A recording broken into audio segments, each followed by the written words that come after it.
All right. Let's see how far the rabbit hole goes.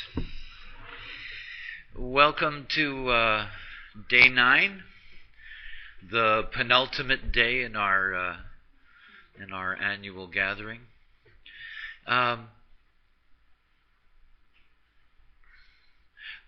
When I first left Toronto, when I became a disappeared person, and I ended up on this little island in the Mediterranean, there were all these people running around trying to become enlightened. It was really something for me to see. I mean, I didn't know anything about stuff like that. I certainly had no esoteric, mystical, all that kind of stuff. It wasn't in my nature. And there were all these people running around talking about something called enlightenment, and something that they were desperately interested in. I mean, desperately interested in. Some kind of perennial altered state of consciousness. They thought they had their examples of what they would refer to as enlightened beings, all that stuff. And I was born a skeptic. I'm still skeptical, which is really funny because, I'm the last person on earth who should be skeptical about weird stuff, right? But this term and this assumption, the assumptions associated with it, were something that really bothered me. See, I don't like specialness. Funny thing, eh?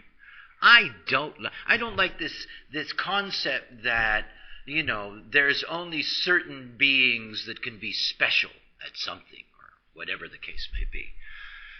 That somehow you've got this vast gene pool made up of basically inert material, and there's this one little bloop that sort of goes, hi. My wireless network is not connected. That's just a joke. Anyway,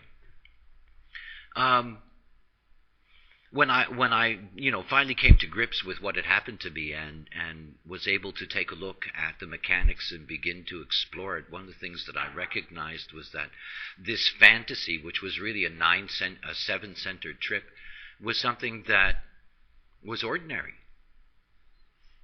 It was intended to be ordinary. I mean, it's the thing that I find so astonishing about what human design really says. Is that human design really says that if we are actually ordinary, in other words, the way we're supposed to be, that all of these, exalted concepts and stuff, this is not something that we have to go look for, search for, do mantras, All we have to do is live out the essence of what we are and to live out our differentiation. And it is really the whole subject of what is so important about anyone who is ready to take this process and to take it to its radical conclusion. The radical conclusion is that you leave behind homogenized intelligence. Because homogenized intelligence is dense. It is the warp and woof of the way in which we look at the world. And homogenized intelligence is about what the 7-centered being has always been about. Create a pyramid, and then beneath that pyramid have all of those forces, that lie down and bow to whatever that is. Human design is about uniqueness. And more than that, it is about understanding that we are here to fulfill a cognitive purpose. The purpose in our life is not physical. It's a great joke. I mean, the purpose in our life is about what is possible for us in terms of the way in which awareness can work in us. I talked about this yesterday. How it is essential to understand that the 9-centered being is here for communion. But that communion has to be rooted in something. The only time I ever liked this word enlightened, and I do, is when it's been used deeply in sarcasm. You're talking to somebody and you insist on something, and you tell them that they do not understand, and they say to you, enlighten me. Right? Enlighten me. Well, this is really what we're all about. We're here to enlighten each other. It's not this selfish shit, I'm enlightened. You know? Look at the glow. It's not about I'm enlightened, it's about I can enlighten you. That's my outer authority. And you can enlighten me. And you see how dark I am. You haven't been doing a good job. Not really. Think about it. I mean, this whole concept that I'm enlightened, you know, it's in bad taste, no? Isn't it? I mean, you wouldn't want to go around and have to say that to people, right? You know, you meet somebody on the subway and they say, who are you? I'm enlightened, you know? You don't want to do that. But it's great to have that experience where somebody can enlighten you. That's what's beautiful. That's what we're about. I mean, that's really the essence of what we're about. And each and every one of us have a unique path in which we're here to develop skills to be able to enlighten the other. It's not about us becoming enlightened. As a matter of fact, we're here to be beyond all that. I mean, beyond all that. I mean, the fact that I can enlighten you has nothing to do with anything other than that happens to be the program of this thing that I'm witnessing. I mean, we are passengers after all. And to be passengers in a vehicle that's really correct is a vehicle that's busy enlightening others. That's the magic. You all know that here, these moments where, you know, any one of the people that are expressing their outer authority in human design, there's these moments where they say something, it's really enlightening. It does shed light on things. It opens them up. It gives you a unique perspective. This is what we're here for. Instead of bullshitting each other and lying to each other, misinforming each other, trying to impress each other, all that pseudo-intellectual, spiritual crap. We're here to enlighten the other. If you want to have any mark on you in terms of, who you are, it can only be measured by who you enlighten. Because that's really what it's all about. This is what it is to be a nine-centered being. To be a nine-centered being is to have a purpose to enlighten others. And that's mechanical. It's not like it's a big deal. It's what we're supposed to be doing. And the fact that that is a potential for us is because each and every one of us in our uniqueness have a specialty. Have that specific way in which we are designed to take in the experience of being and translate it for the other. Something that nobody else can know. And if we're not enlightened by that, think about it. Each and every one of you, there is this potential in you to enlighten the other. If you don't, the darkness remains. And it doesn't matter what you know. It's the first thing I understood when I was sitting under the olive tree the day after my experience with the voice. So what that I had it? I thought about never saying a word, Don't tell them, it's going to be a trip, But we're not here alone. This is not what we're about.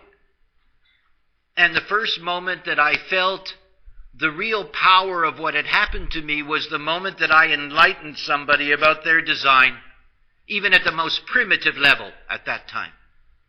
Because that's what it's about. You see, all of us have these incredible gifts. We do. It's built into us. And it's not something you got to look for, and it's not something you got to work at. It's there. It's there if you live out what is correct for you. Now, these two lectures, yesterday and today, are linked to each other because they're linked to each other through the nodes of the moon. We have this relationship between the design nodes that represent environment, and on the other side, we have the personality nodes, and the personality nodes represent perspective. And those nodes on either side are linked to each other. This is the continuity of your life. This is where your life story unfolds. We see that if we are nurtured correctly by our environment, that our environment allows us to have a foundation for our unique perspective. We're all here to see differently. That's the magic. What an ugly world where we're all made to see the same things and agree with it. Because we don't. We don't. It's just homogenization. We are all here to see differently. That's our beauty. And yes, there are similarities, because when you look at the charting, and I'll put it up, you get to see that, like all of these mechanical divisions that are there in the structure, that there are formulas that are at work, that there are these 6 fundamental ways in which we look out at the world, and that we get to see that there are subdivisions in the way they work. That way of looking out in the world that's left, that way of looking out in the world that's right, that is that difference between being focused and being peripheral. And yet when you begin to add all of the different elements together in your variable, you begin to see that one on top of the other, as you layer them, you begin to get the roadmap to your unique potential as an aware being. But there's something incredibly fantastic about view. It's the most exciting thing that happened to me in my journey of elaborating in rave psychology. See, I've always understood deeply that the moment that you truly grasp a mechanic, you are going to find tools and techniques in that can be of service. And what was so obvious to me, the moment that I tried to deal with changing the way in which students looked at the nature of the personality, was that by seeing the mechanics and grasping them, I understood something. I could get people to see easily, in a way, their passenger consciousness, to meet it. Until you meet that passenger consciousness, in a sense, you can never really get it. And it's not like it's a difficult thing to do. It isn't. But it takes a certain amount of intellectual grasp. It's the big difference between the body, the design, and the personality. And you can see this in the way in which color works. Because when you look on the design side with color, if you're following your strategy and authority, your colors lock in. They lock in. It's very easy to lock your body into its differentiated path. And of course, that's enormously beneficial for us because everything is dependent on this physical platform. But when you're dealing with the personality, color is totally different. Color is like Tiger Woods. That's my Tiger Woods joke for the day. I figure I take advantage of that, right? That's what color is like. It's always transferring. It never stays in one place. It's moving. And to really understand this about the nature of the personality is to grasp something. That yes, I can theoretically tell you that your perspective is going to move from this to this, and it's going to be doing it all the time, but that's not the point. That's interesting, but it's not the point. Because the point is that the moment that you get to actually experience it yourself, there is this wonderful question. Who noticed? I mean, look, everybody has a specific way that they're designed to look at the world. Let's take an example here. And let's take the example of somebody who is going to be second color. Their personality nodes are going to be second color. They're here to see possibility. Now remember that the possibilities that they're here to see are based on them being in the correct environment. In the correct environment, they get aligned to what is their correct perspective. Their view of possibility is that they can look at anything and see possibility. That's what they're here for. Yet at the same time, color, which is so magical, color transfers. And the way it transfers is that it transfers through harmonics. So the 2 is going to transfer to the 5, the 1 to the 4, and the 3 to the 6. Harmonic transference. So think about that. You've got a person and they're here to see possibility. But transference takes place. And the moment that transference takes place, instead of seeing possibility, now they're seeing probability. Now, probability is another story. And it is not the same as possibility.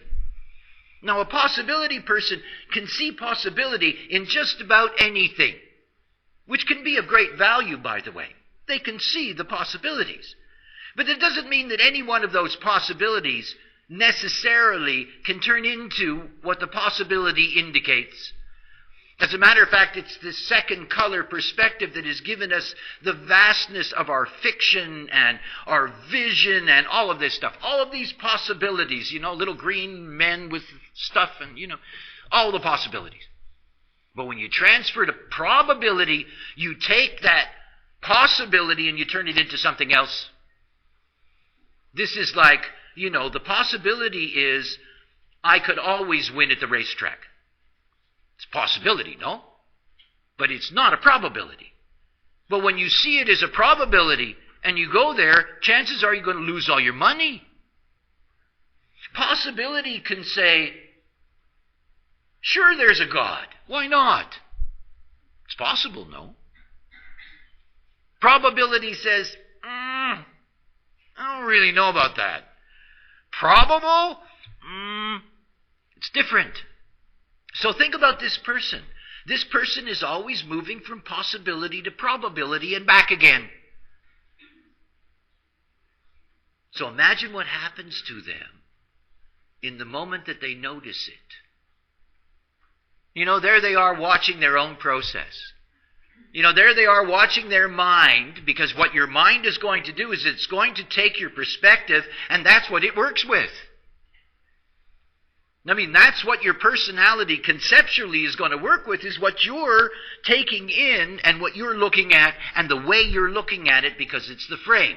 Now remember, I'm on the outside here. You've got to see what the gates are, what the lines are. There's a lot of information that hones you in on what your perspective is really about. But imagine this person. Their mind is working on something and it's working on it as a possibility, and all of a sudden they're jumping to probability. And in the moment that they notice that, who's noticing?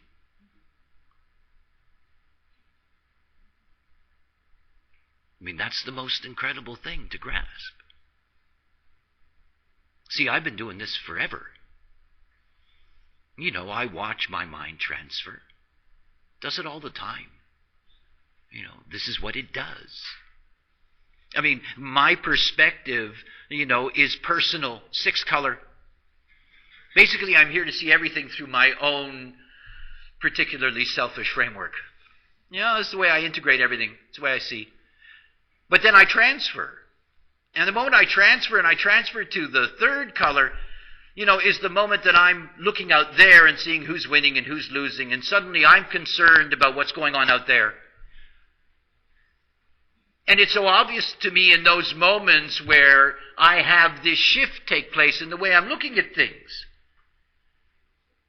But you see, I'm watching my personality be personality, my passenger, who this thing really is all here to support. Personality is just something that's part of the whole mechanism. You think of your personality as being some kind of wonderful, unique, terrific thing that's you, but it isn't. You are that dark matter personality crystal. You are an alien in a warm meat package. Never forget that. Truly never forget that, because the meat package dies, I know. And we're not here to try to figure out how to run one of these things, because we're not here to run them. We're not here to be trapped in them. We're not here to be trapped in the consequences of them. None of that. I mean, that's the beauty of the knowledge. When the knowledge was given, it said, look, there's a roadmap to let go of being stuck in the deep density of the material plane. You can get out of that. You can get out of that by giving the consciousness that runs your vehicle the authority that it needs to take care of your material life, to liberate you. Again, our purpose is communion. Now, one of the things that's interesting about transference is that the idea is not to eliminate the transference, because you can't. There's no way you're going to do that. It's the same thing with motivation at the mental level, the conceptual level, the personality, sun, earth. Motivation transfers all the time. It's not about getting rid of the transference. As a matter of fact, we need it. It's one of the most beautiful things about us. I mean, if I was only into my 6-color perspective, I really would not know a lot about what's going on out there, nor would I process it. Because I would only be in my own trip. Only. And the fact that my perspective transfers so that I pay attention to what's going on out here, oh my goodness, look at that. You see it. It's a nice balance for me to have that as a counterpoint. The way to look at transference is that what's natural for you has to be dominant. By the way, those of you online can't see my hands in the air. One higher than the other, like a seesaw. Because it's really what it's about. What is your main theme? This is a person that's here most of the time to see things as possibilities. But if you only saw possibility, at some point you'd get quite depressed.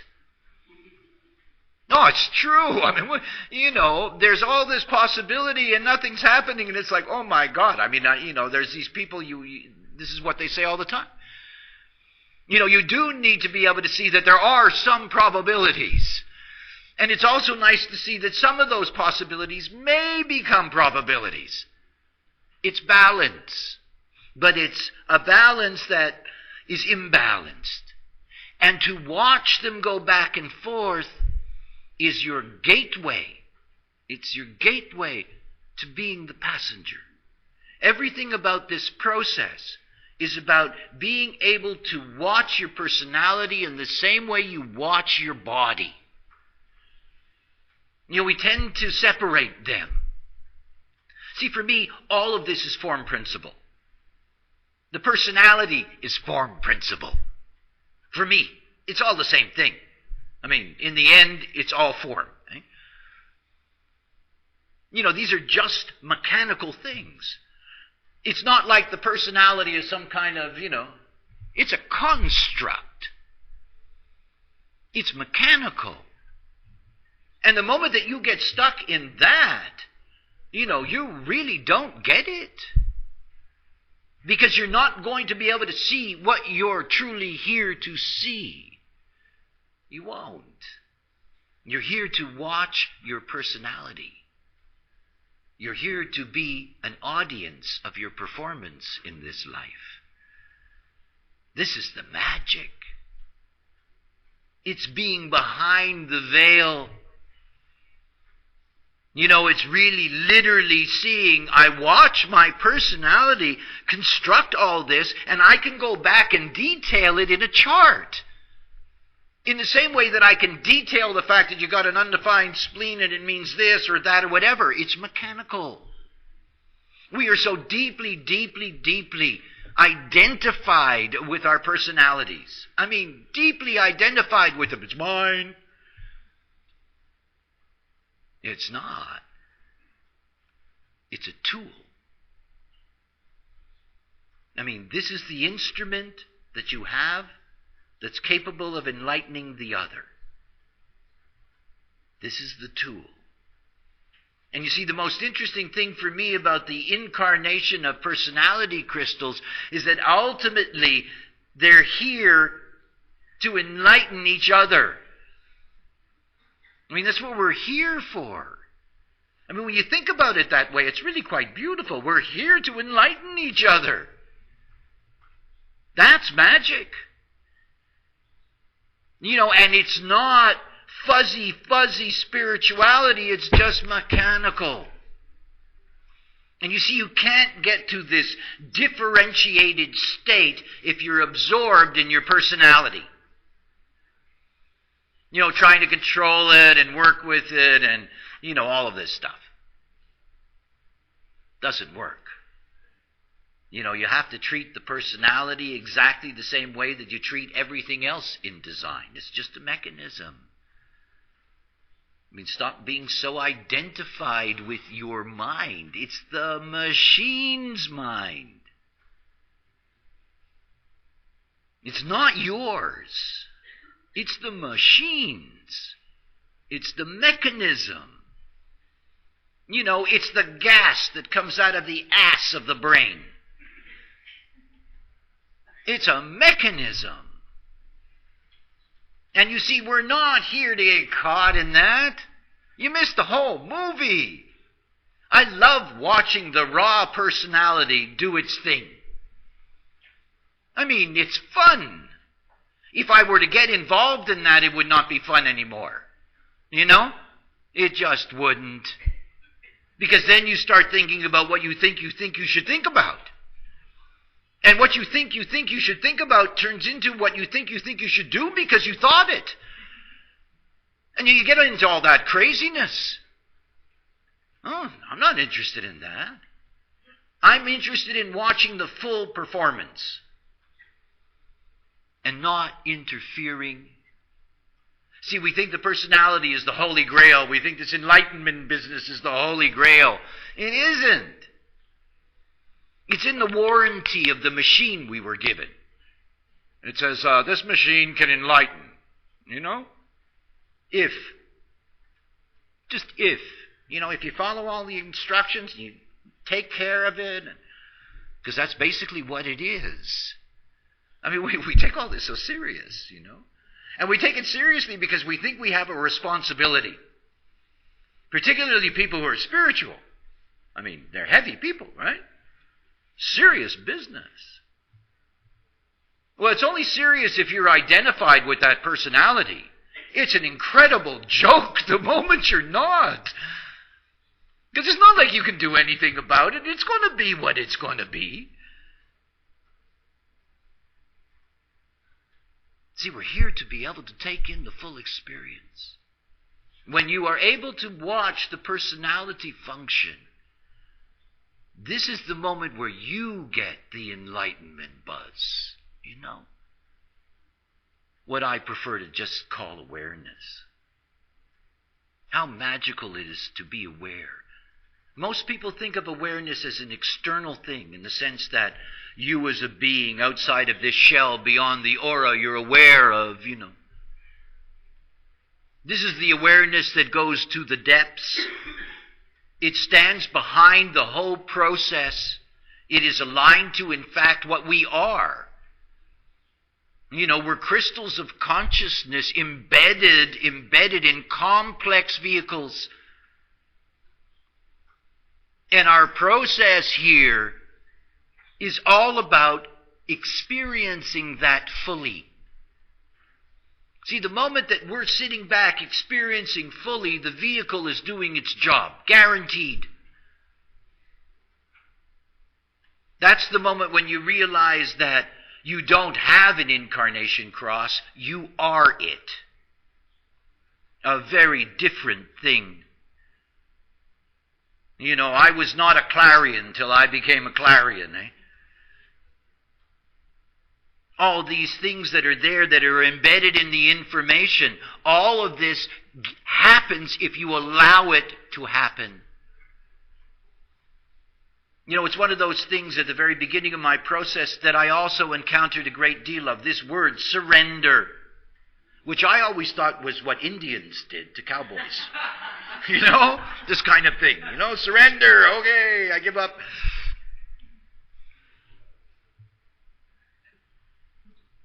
I never did that. Surrender. I love that. Why put your hands up in the air? Isn't that a wonderful gesture? Is this the display of armpits? What is this? This, I surrender. I don't know. Anyway, Saturday sense of humor, I guess.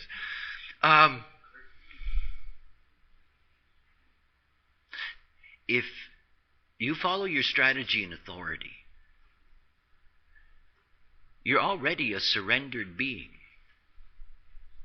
Again, it is one of these concepts that people think is so damn exalted. It's not. It's not. It's always about the mind in the end. You see, for somebody to follow their strategy and authority is actually one of the most extraordinary things you can imagine a human being is capable of. And I mean that. It's the greatest challenge. It is the initial challenge. It is the only thing that is sustaining you as a being. And that strategy and authority, what that really does for you is that it actually creates surrender. The mind, surrendering its authority. It's surrendering. The not-self mind is surrendering its authority. It's really quite amazing. That's surrender. You don't need any other kind of surrender. Truly, you do not. Because you see, the most important thing we give up in this life is we give up relying on our minds to guide us. This is the first step in becoming a nine-centered being. This is the first thing that breaks you from seven-centered homogenization. It's what we are truly all about. We are a species that is here to operate without mental direction. You don't need it. See, this is surrender. I used to tell people in the beginning, no choice. They never understood what I was talking about. That this is a choiceless process. But you see, the moment that the mind cannot make your decisions, you have no choice anymore. You have no choice and you are surrendered. Jesus, you could all open up an ashram. No choice, surrendered. Here I am. It's normal. That's my whole point. This is not some kind of fancy thing, this for this spiritual elite, whoever the hell they are. It's the every man, woman, nine-centered trip. To be choiceless and surrendered. And they're real. You don't need any spiritual substitute for that. You're really at the core of what this is all about. And you see, out of that comes the possibility of seeing the way in which your vehicle will align you to your purpose. Whatever it may be, your destiny, your fate, your karma, whatever the geometry is, it will align you to that. Oh yes, as we've discussed, you certainly can help that process along in terms of, that path that you're taking, the dietary regimen, the correct environment, all the things that allow the vehicle to fulfill its purpose. The vehicle's purpose is separate from your mind, after all. It's separate from the way in which your personality works. Your personality, wants to be a deep sea diver, and your body says, look, we got weak ears and we're going to die there, It's your body's purpose that we're here to live out. See, the moment that you're surrendered and choiceless is the moment that your mind has a chance to begin to use its great gift of measurement for the purpose of enlightening others. See, the moment that your mind isn't controlling what you're doing, remember, the mind's very insecure. It's built on fear, the way the not-self mind works. So the not-self mind is always making decisions that are deeply homogenized. Trying to make decisions based on what it thinks is going to work, all that kind of stuff. So the mind's totally involved in all that. The moment that you're choiceless and surrendered, the moment you're following your strategy and authority, that's not what your mind is supposed to be doing. It's not even supposed to be paying that much attention to all that stuff anymore. Because in fact, once your vehicle is correct, your design says, excuse me, you have something to look at. There is a purpose here. The fact that as a nine-centered being you're graced with a way to slide along the material plane does not mean it's a free ride. The beauty of the passenger in the back, looking out the windows, the perfection of what that is. See, we all have this, trajectory, this movement in life. We all not only see different things, we see them from different places. And at the moment that you're environmentally correct, the moment that that whole vehicle is resonating to its process, you're going to get your purpose. You're going to get the fulfillment of what your story is all about. And in this case, the story is, I see possibility. Possibility can be an enormous gift. It truly can enlighten the other.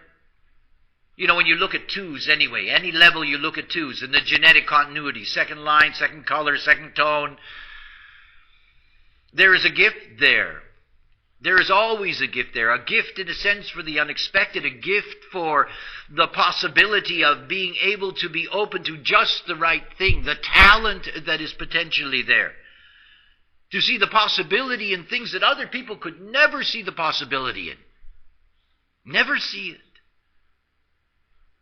This is what you're here for. That ultimately that possibility that you can see relative to your gates and the themes and so forth is what your conceptualizing process gets to work with. Gets to turn that perspective into a concept that becomes your outer authority. I see the possibility, this is how I see it.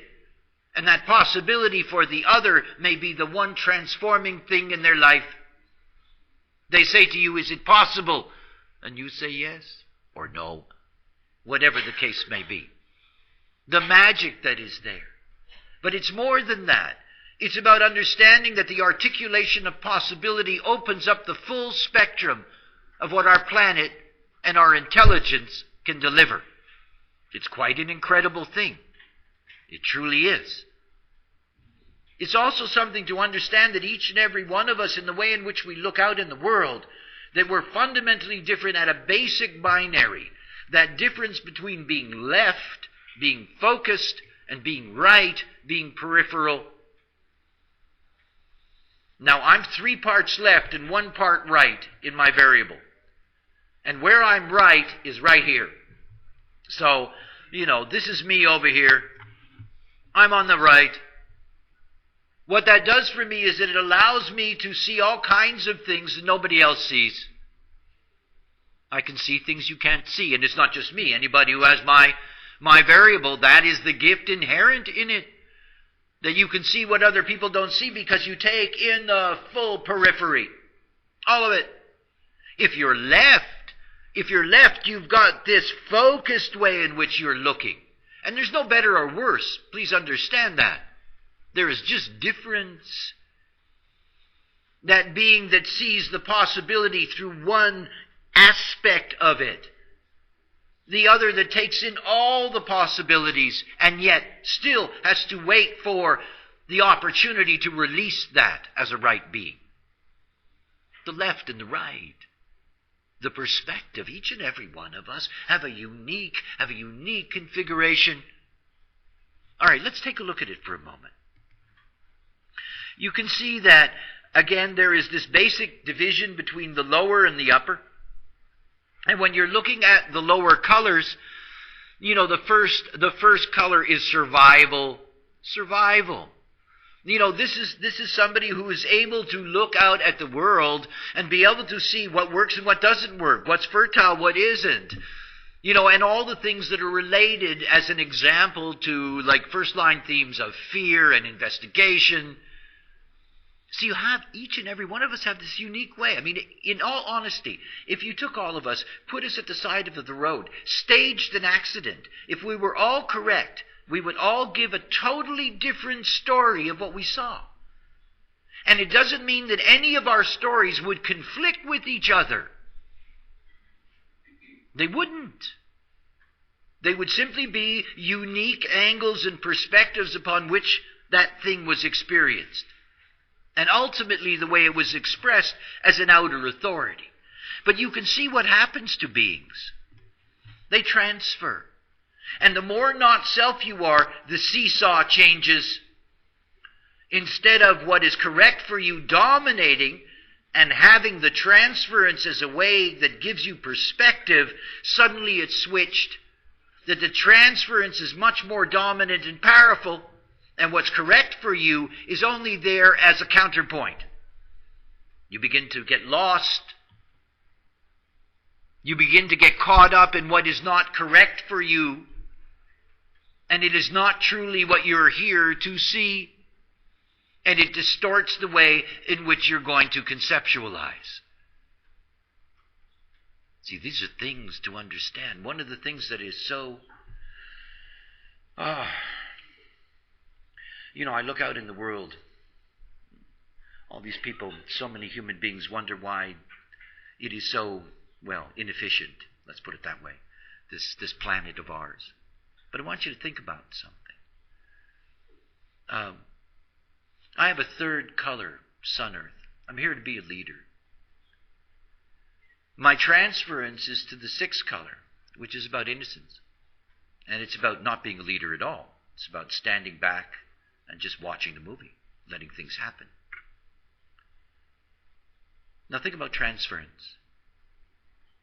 The vast majority of people who came into the world with a six-color personality, and that is every single 1-4, 2-5, 3-6, 4-1, 5-2, 6-3, every single transitional profile has a six-color personality. Think about that. Every single one of them. And many, some of those who have, normal, if I can put it that way, foundational profiles, there are also those that have a six-color personality. So think about these millions and millions, billions probably, of human beings, at least 1 billion of them, that have a six-color personality. And that six-color personality, the motivation is to be the innocent. Stand back, watch the movie. But they're all in transference, because they're all not self. And they're all homogenized. So the vast majority of human beings on this planet who are motivated to be leaders, they're all in transference. They can't lead worth a shit. And we all know it. And it's true for all of these things. We live in a distorted world. Truly an upside-down world. We do. And transference is at the source of it. When you begin to really understand your perspective, your motivation, that over time, as you operate correctly, you can begin to see it take its proper balance. Because it will. But for the not-self, that is not the case. It's not. Instead of this person being able to see the possibilities of survival that can be of enormous value, they're looking at what's missing. It's not what they're about. It's a nice counterpoint. To see the want out there, to see what others are really looking for, what others are truly after. But it's not what they're here to master. It's not what their unique outer authority is going to be rooted in. And the deeper they are in transference, the further away they are from being able to enlighten others. Because what they see is not clear. It's not. And of course, because they're not operating correctly, it cannot be conceptualized in a way in which it is delivered as coherent and useful outer authority. See, the greatest challenge of all, the thing that I've seen in human beings who have entered into human design, is that the body stuff is easy. God bless the body, man. Body stuff is easy. I mean, once you get over the hump, strategy and authority, feed it right, put it in the right place. Body's easy. Body is going to just respond and do its thing. It's perfect. It's beautiful. Great machines. But the personality, because we try to separate the personality from the form principle, you can't. When you get over here and you see the mechanics of it, you have to understand it's just another mechanical thing. It isn't anything else. And the only way that you're going to be able to transcend the dilemmas of the personality is to be an observer of it, a witness of it. Because the more you watch, the more you get the joke, the wiser you become. Because we have such beauty to share that's there. This is what we're here for. It's the thing to really grasp about us. It's the thing that makes us special.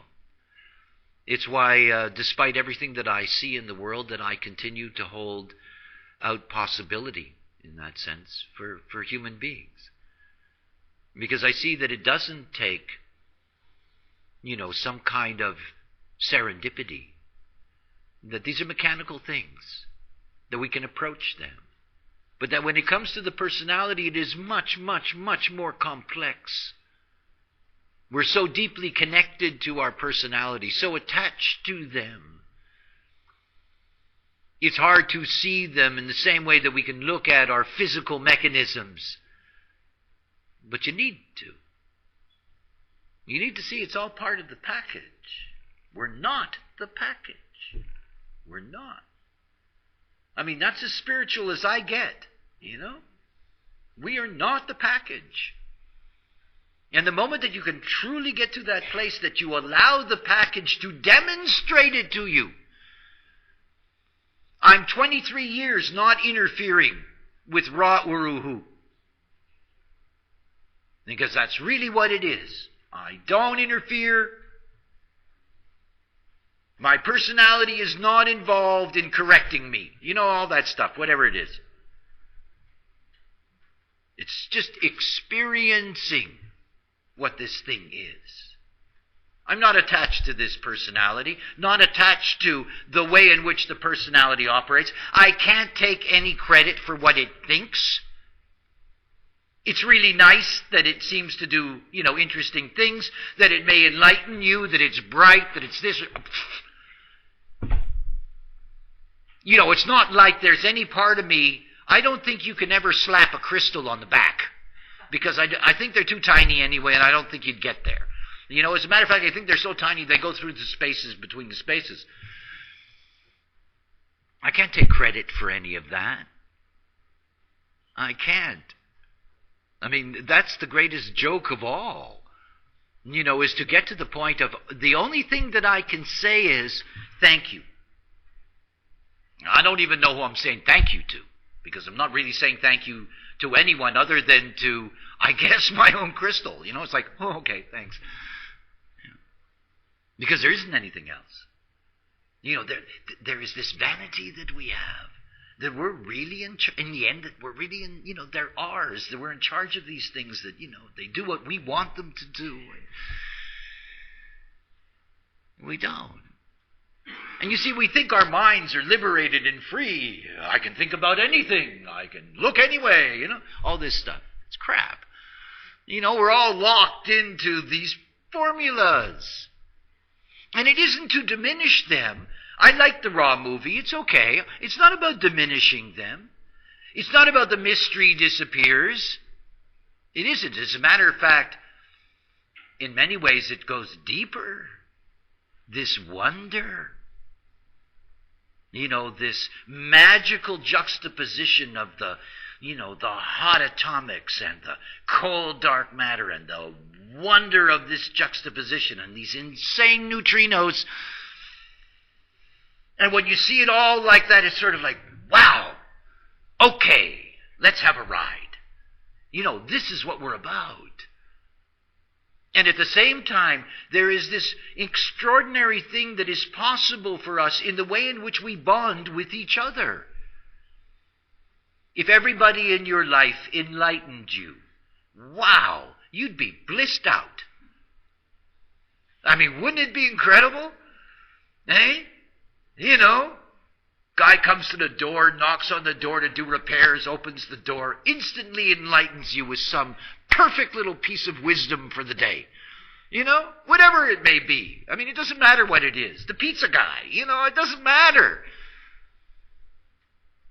You see, this is what we're capable of. We assume that, in order to be able to enlighten others, that you have to have some important position on the planet. You have to be an expert. Don't you love that word, by the way? Expert. Pert means fresh. They used to be fresh. Isn't that nice about experts? Don't ever call me an expert, okay? I'm still fresh. Sort of. Compared to my mother, I'm fresh.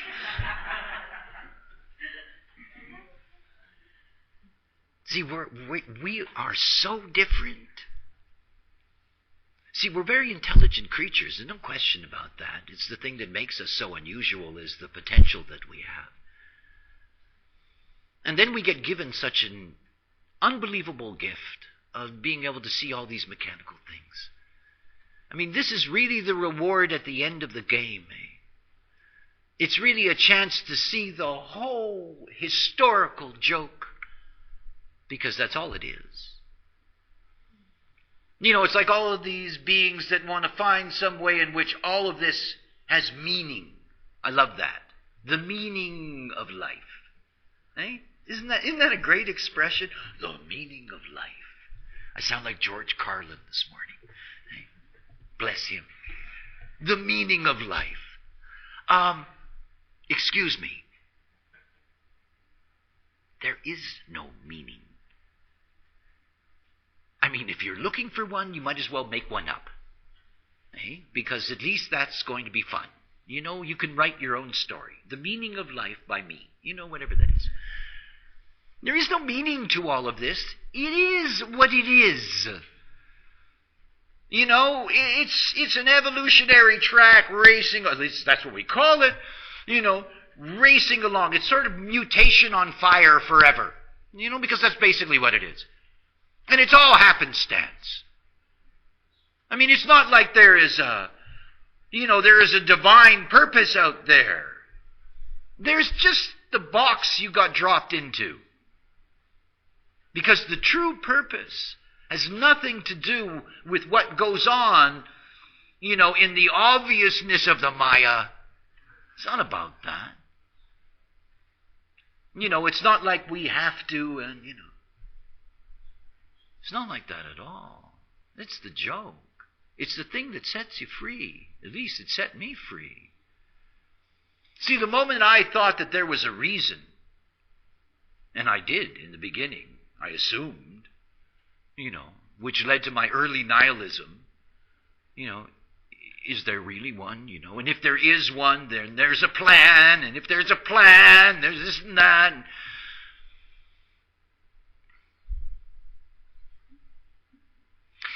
It's the kind of thing you tell children in order to let them sleep well at night. That everything's okay. That there's this great force that's looking after things. See, we're here on our own. And we came into an environment that, like us, has been part of this same process. You know, what I call the program. It's all just one vast moving thing. The fact that we have evolved this kind of curiosity is just what it is. But let's not take this too seriously. The crystals that sit in me are billions and billions of years old. This is a flash in a pan. And I don't want to spend one of the few opportunities that I have to get out of my cold, dead space into one of these nice, hot machines and screw it up by being insane, which most of the planet does,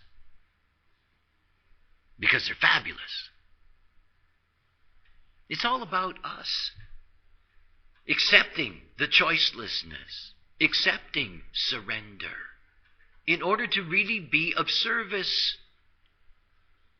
I mean, the collective consciousness, whatever these crystals may be, they store information. I mean, this is all about the consciousness field. It isn't about the way it looks to us. After all, this is just the shimmer of all this stuff. See, we're so advanced and we're so stupid all at the same time. And we're on the cusp. I mean, we're on the edge. This is our greatest opportunity ever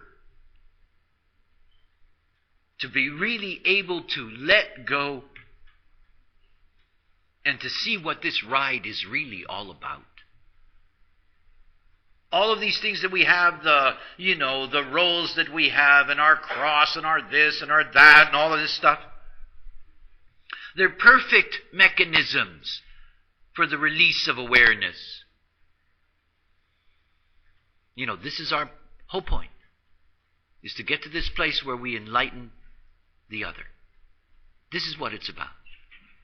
And the moment we're in this place where we are enlightening the other, this is our movie. That's why everybody has a cross. It's why you have a profile. It's why you do have a specific perspective, a specific way in which you're motivated to conceptualize, is that you're designed to deliver enlightenment to the other. You're designed for it, which means that we're all at a loss if we don't get it. We got a dark, dark, dark planet because we don't have these forces. We just have people who try to pretend they're in the light by regurgitating the same old stuff. Somebody's outer authority. Live your own. Be your own. You know, this is what we're here for. So one of the most important things that you can do in your process is meet your passenger. Truly, meet your passenger. You know, lots of people have done it now. It's not difficult. It's not some kind of big deal. It's just about understanding your themes of transference, both visually and in terms of the way your conceptualizing works. You know, and once you begin to notice that, is really when you're beginning to break this horrendous dependency on being locked into your personality to protect yourself. You begin to get some distance. And you begin to see, in a way that you've never before, the fullness of who you are. You know, when you're locked in your personality, you never see who you really are. You're dependent on others to tell you, I'm a 5-1. I know that I can never trust any of you to tell me who I am, because it's only a projection. So the only thing that I have is being able to see myself. And from the position of my passenger, I don't, see an aspect of my personality. I watch the whole movie. Deeply entertaining. I hope you've been entertained. All right. That's it for today. Thanks, all of you. Go ahead. I mean, don't let me stop you. I made them do it, by the way, for those of you online. I forced them to do that. It would have been embarrassing otherwise. Anyway, to all of you, nice that you were here. We're going to have, as always, a great day today and lots of stuff coming up. So stay tuned. Bye for now.